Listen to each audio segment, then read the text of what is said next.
Why is ITF important? Why do you come to this event? Well, ITF is hugely important to us because it gives us a chance as a technology company to actually help influence the thought processes of the decision makers, i.e. the politicians. We're right now in the middle of what I describe as a transport revolution. It's a bit like the Industrial Revolution, but in the transport context. We've got new technologies coming forward, new business models, and some of those are moving further ahead than the politicians are used to. So you've got disruptive business models like Uber, but the legislation is too far behind that. So it's our chance to actually go and have the discussion with the politicians face to face, which you don't often very get. ITF facilitates that happening, so it's great for us from that perspective. PTV is all about helping to plan and schedule, if you like, transportation. And I guess for the general public, a lot of people think transportation just happens, but that's not the case, is it? No, absolutely. Yeah, you think that there's a bunch of cars and trucks running around and there's no rhyme or reason to their movements, but actually there is. There's huge amounts of planning and real-time optimization.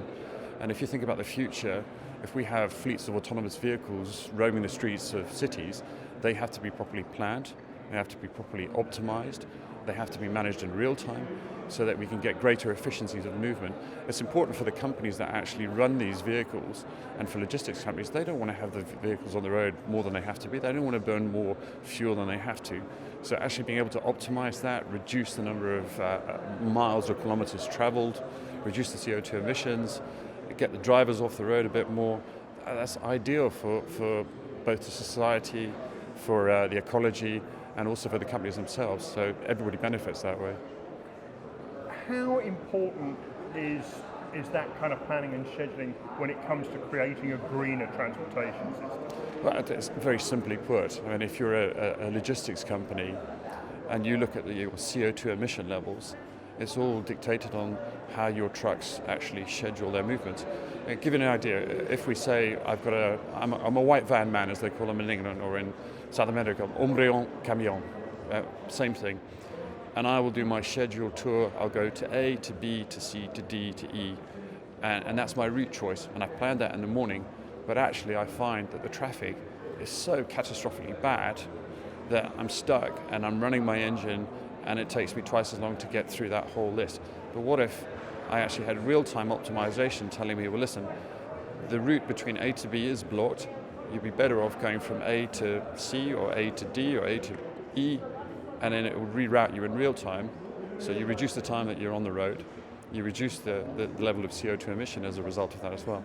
And everybody benefits. So that's the thing right now is there's this kind of IT infusion coming into the transport sector from all kinds of places and companies that you never thought they would exist.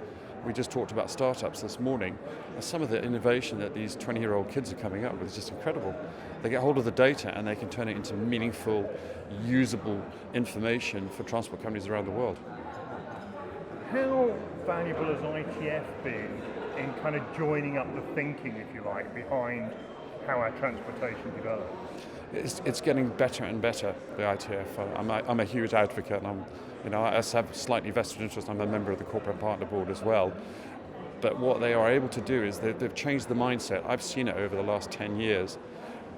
As a private company, we came in and we were a bit like the Elzebub to start with. What the hell is this private company doing here? This is for politicians, this is for making decisions on key topics.